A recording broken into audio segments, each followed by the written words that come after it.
Okay. This is strange. Like I said, I was going to do this another video next week because primarily I wasn't going to do another video for the rest of the week.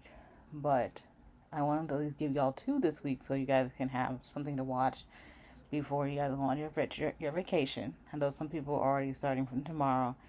Primarily, my sister doesn't work Thursdays anyway, and then majority of offices take Friday because the holiday's on a weekend. And if it was on Monday, or the holiday was on a Sunday, they would take a Monday off. But it's on Saturday, so Friday people are closed that observe like doctor's offices and these type of things. So that's where they are. Um, I wanted to come up here and actually talk about, like, personally, I do a lot of advocacy, like I shared in the other video. But why I want to do the combination degree and why I'm doing it at the same time, not doing one before the other. One, because of financial aid, because I cannot afford that program by myself.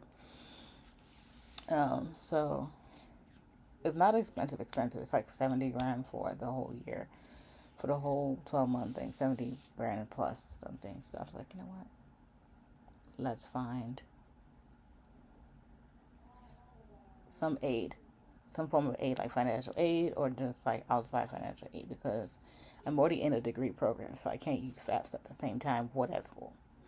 That's I'm like, I only applied for FAFSA and put that school. I already edited modified my FAFSA to add the school for my nursing degree, because I had to for the scholarship program that I applied for. They had to have that on file, so I had to, unfortunately, do that.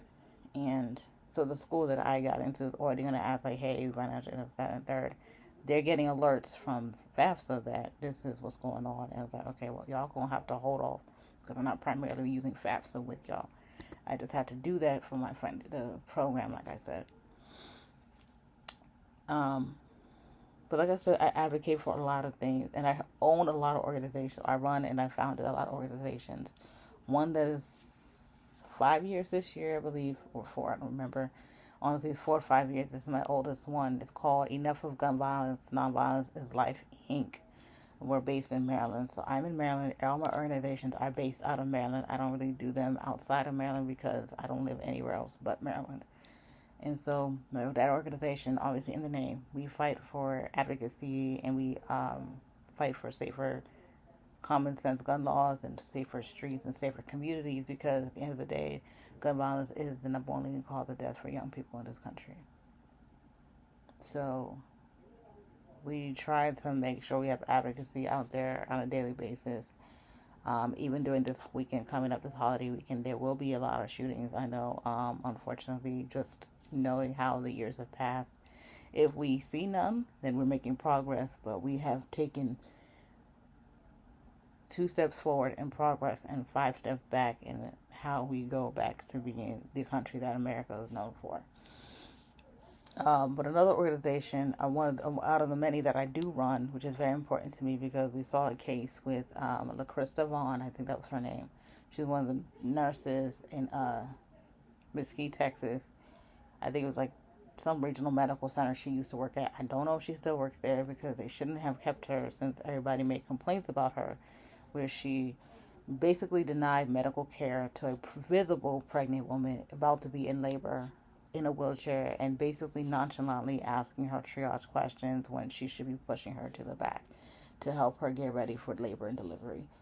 Meanwhile, the patient is turning around, squirming, and basically visibly ready to go into labor. 12 minutes later, her son was born with some conditions. I hope that family is doing okay, and the child is as well. But this was a sign that something needed to be done when it comes to black maternal health and women who are expecting and are pregnant. And as a black woman myself, and especially a Nigerian woman, I do expect to want to be a mom one day, um, and raise kids. And knowing the rates of maternal death rates in this country, and knowing how my abnormal menstrual cycles have been, and how I've had surgeries for uterine polyps, and how sometimes, gone back to normal, and just things like that can really play a role into my women's health and black maternal health, and how the rates are already not in our favor when it comes to hopefully having a successful pregnancy in this country. we have the higher rates of maternal death rates than any other race. And you can do your history on that. I just wanted to share that because one of my organizations that I run and I founded, still looking for board members because we are dedicated to the work that we do in our communities. Now, for board members and just volunteers, you can be anywhere because I made it here. Doesn't mean you have to live here or be in Maryland as well. But if you are, it makes it easier for us to go to DC or local elected officials' offices to advocate for any types of laws or legislation that we want to do. Now, that probably won't happen this year. If it does, I will let you guys know, definitely. But our organization that we founded is called the Black Maternal Blueprint. Now, the name of the organization means a lot because it's specifically for one identifying race. Black maternal blueprint stands for Black and pregnant expecting women, because with the low maternal, rates that we have. So I made this organization to advocate for them. And as a fellow Black person myself, Black female who wants to be a mom one day, hopefully in the next couple of years, and raise kids, happy and healthy kids, and hopefully, raise them up in the way that they should go, in the way that they want to go. This is way to actually start that. Now, I've been advocating for like 15 plus years now, 14 plus years. It's been 15 actually now because I've been but I started when I was 12. And maybe it's 14, I don't freaking know. It's too many years because we're still advocating for the same public health issues, for gun violence prevention, for any women's health, for basically human rights. That's why I have a master's in human rights a master's in legal studies on a human rights track. That was one of the reasons why I originally wanted to go to law school, to further that, advocacy in my work. But when I realized that that's probably not where my heart was leading me to, I didn't decide to continue that retaking of the LSAT and push forward to going to law school.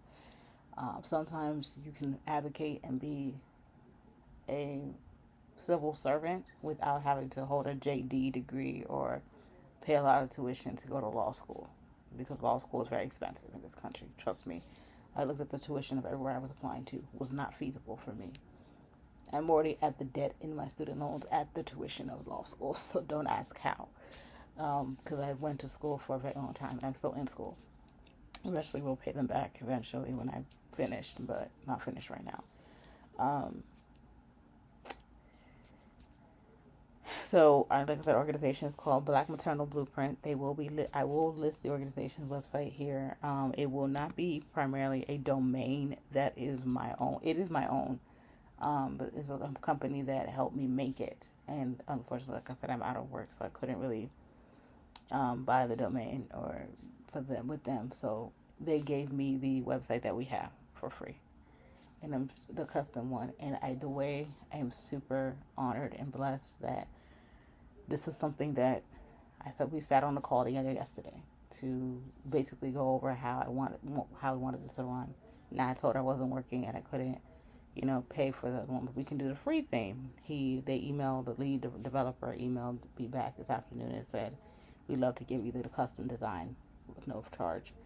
And I said, all this advocacy and all this hard work and all my heart and passion is what literally made me almost start crying when I saw that email, and immediately responded to him. And when I got it, I was like, thank you so much. I really appreciate that. It means a lot.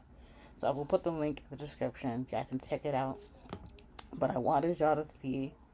Oh, Jesus Christ. Sorry, I got a text message I know one is hidden because I made sure to hide the alerts for a reason. Kind of like a part 2 to part 1, because I was like, I don't want to overthink this with my significant other, because I don't want to overthink where we are right now. And I told y'all to comment, do not overthink anything, and I'm overthinking because I know something's wrong between us. But I just have 2 questions for him. I just want to see what he'll say.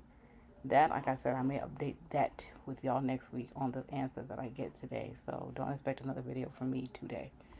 Let me see if I can find a way to actually show y'all the website, because I really am in love with it. Like, don't even want to. I try not to cry because this is very pretty. I don't know if y'all can see it. Oop, hold on. But do y'all see? This is the initial website. It says a blueprint for Black maternal justice. But the black woman, is literally moving. Like, they made this joint animate. They made this move. They made this lady move. So, like I said, I will put the website on the just in the description below, and y'all can take a look at it. If you guys want to get involved, it has our email, our Instagram. Like I said, we're looking for board members. We're looking for any type of members at this point, volunteers, members, ways to start chapters in different states, because I want this to be statewide organization. And yes, it's very important. It's very meaningful to me and very special to me, because it's an organization that I spent thinking about doing after, what that lady went through, and so many other black women have been going through, in these medical injustices and medical malpractice and racial discrimination that our country faces. As you guys can see, my hair is completely different from this morning or this early afternoon when I did the earlier video, because I took out my hair. Because I'm trying to do my hair while my mom was on the phone. So I have to wait for her to finish, and I kind of have to do it today because I have my interview part 2 tomorrow, where I'm going to finally shadow a person, MA, like I told you in the beginning, shadow an MA, and then meet with the doctor who owns the practice. And hopefully this really works out, because I cannot not be broke anymore, and I just cannot be home anymore and not helping pay for anything, because I know our phone bill is also due this week, and that's another bill that's also increasing the week of the 13th, so by $6 more. So imagine the bills that will rise. And I have to probably ask my sister again if she could pay for it. That's what happens when your job lets you go in an untimely manner. Yes, like I said, I'll put the link in the description below when I finish this video. And I hope you guys enjoy your weekend again safely. Eat some hot dogs for me. Probably we'll go and get some hot dogs, hopefully this weekend, because we don't eat that regularly, and that's like July 4th food. So we're African. We don't eat that stuff. But yeah, I think that's all I have for now in this part 2. So let me see what he responded to me. I know one company texted. See, even the way he said ask, there's something that's different. I don't even know. The thing is, I'm very shy. I'm a shy person when it comes to asking questions to people, especially somebody that knows I'm a shy person. So I will text y'all. I will text him back those questions, but knowing that they are hidden alerts, I'm kind of glad I wouldn't have to see them directly as they come. Now, if he decides to call, that's a different story, because I wouldn't know what to tell him. And we haven't seen in a while, so these questions are kind of important to me to ask, because, like I said, we haven't seen in a while. He's been working nonstop, and I don't know where we stand.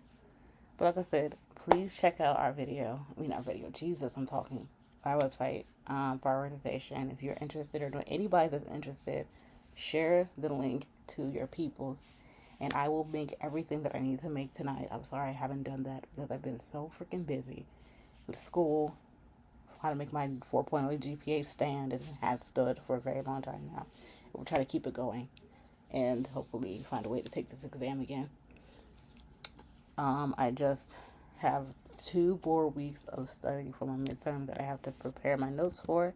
I'm actually doing good on that, and then I will maybe take some of the night to study and take my exam either Thursday or Friday morning. Probably will do Fridays. I can at least study for the rest of the day tomorrow, and then have my interview, and then study some more, and then have my midterm on Friday, because it's due by Sunday in general. So it's literally 6 questions and calling it a day. But let me go talk to my significant other, who I'm trying not to overthink, is like, hopefully we're still good. And yeah, so I'll talk to y'all later. But check out our website in the link description below, and I will have more information on how to get involved in the website at a later time.